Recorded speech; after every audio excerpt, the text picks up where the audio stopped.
I haven't watched the PFL. It's good. Good fights, good fighters. They got a lot of elite guys. It's like, a B-level organization in terms of, there's only really one A-level organization in America. Right. That's the UFC. Right. The other ones are just slightly below, but there's elite guys in all of those. There's elite guys in Bellator that could compete in the UFC. Right. There's elite guys in the PFL. And what is that? Just contracting? It's like your contract and shit like that. Yeah. Yeah, like that's what happened with Francis Ngannou because he was the UFC heavyweight champion. He didn't lose his title. He relinquished his title due to contract negotiations, and he decided he was going to leave. And so he vacated the title, and they gave him a big chunk of money to go to the PFL. Right. I got to watch a PFL fight. Yeah, there's good fights. It's got a wacky point system that you're not going to understand because I don't understand I don't understand any points in UFC or boxing.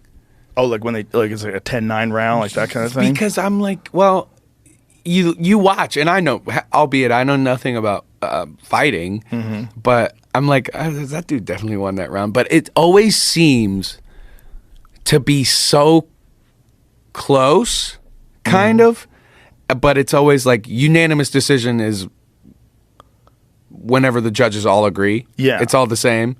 Right. But I don't quite understand the whole deal. I don't understand. So what are they going off of? Knockdowns is a big one. Knockdown's a big one.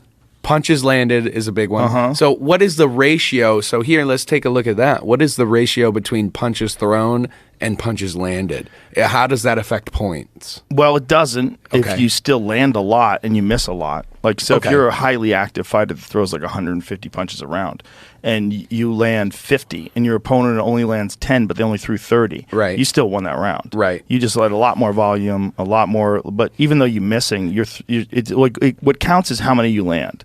You don't get penalized for missing. For missing. Right. Okay. Because if you're a guy who just throws a lot of fucking punches, you're going to miss a lot of punches too. If you have some insane cardio and you can just go after a guy and throw insane volume at him. Well, you take 100% of the shots you miss. Isn't that the saying? You miss 100% of the shots you don't take. But you do take 100% of the shots you miss, too. Yeah. That's right. a pessimistic version of that. Yeah, a little bit, but it is true. 100% of the times you missed, you took a shot. That's true.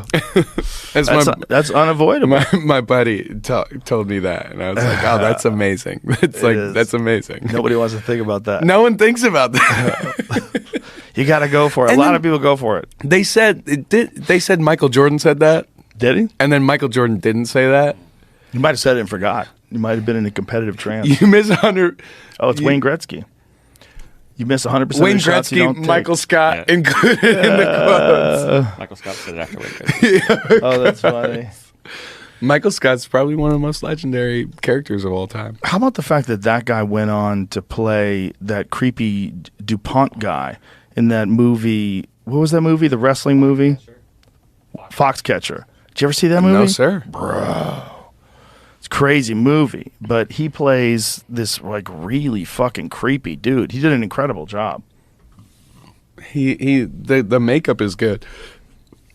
Yeah, it was really good. Good movie. Can't recommend it enough. Channing Tatum? Mm-hmm. Young Channing Tatum? Yeah. What year is that? 2014. Steve Carell kills it in that movie. It's Did- a really good movie, man. There's some fucked up things about that movie, like historical inaccuracies, because it Right. has to do with some real wrestlers, and they took some liberties with the story. Sure. But Steve Carell nails it. If you just want to just see it as a movie and Yeah. not think about it being Yeah. whether it's accurate, Yeah, because I'm totally clueless about it. it's So, interesting. It's just I- crazy that that's the guy from The Office.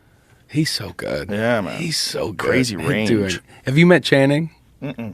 Oh, my God. No. He's the best. Is he? Yeah, You like him? he's the best fucking guy. I remember I was working on the last album, and we did a whole bunch of shroomies and just listened to it. He's such a nice. fucking cool motherfucker. Oh, I like it when I hear about cool people. Me too. And you know, it's always scary because you never Yeah. really know. I know. Like, you never really know. You feel like you know, and that's kind of a whole thing, Right. With the way everything is today is like, I feel like I know. I've seen you before. Right. I see everything that you do. I know where Yeah, you are I know 24 you. hours a day. I Yeah. know you. Yeah. And it's I'm looking at you on Snapchat map. exactly. Well, I'm looking at you on OnlyFans. Imagine if OnlyFans had a map of where the girls are all the time. That's fucked. No way. Oof. No, that'd be terrible. Anybody, but it's so crazy how anyone knows where you are. Yeah. At all times. Well, the government does. Crazy. Someone does if they're looking for you. By the way, If you're carrying a phone around. I'm a good boy. You're a good boy. I'm I'm just a want to good let them know Yeah. that Joe's Pay a my good boy taxes. too. Well, We pay our taxes. we pay our taxes and we are not kids and we We're not definitely pay our taxes. We're only good. Only good, not bad. God bless America. It's I don't know. It's so crazy nowadays the way that there's people feel so personal with people, but it's super unpersonal at the same time. Like I remember whenever I started losing my weight, everybody was like, "Hey, this is what meth looks like." And I started like dancing on stage and having fun and having more energy and just enjoying life again. You know what I mean? Like I mentioned, I was shitty for a long time, but I had my baby and I'm in a great fucking spot. And then the first thing that happens is like, oh, he's on fucking drugs. And I'm like, well, I know there's people that genuinely care.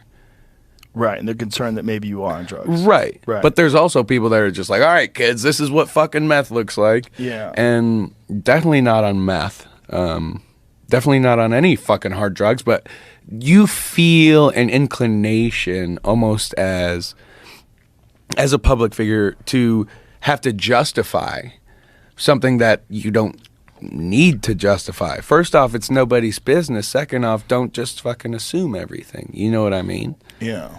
It's like, so I was like, hey guys, not on fucking drugs. And I know that's the crazy part is because I know there's people that really give a shit. But there's also a lot of people that are just like mean. You know, people are just mean in general online. You never have to face repercussions for what you do. They're just not happy with their own life, and they want you to fail, and that's what you're reading. You know, that's all that is. It's just someone wants you to be. And then there's, you know, an unusual thing. Like all of a sudden you have this unusual amount of energy and joy for life. Yeah. You're like, I don't know. No, I'm not Seems buying it. different. I'm not buying it.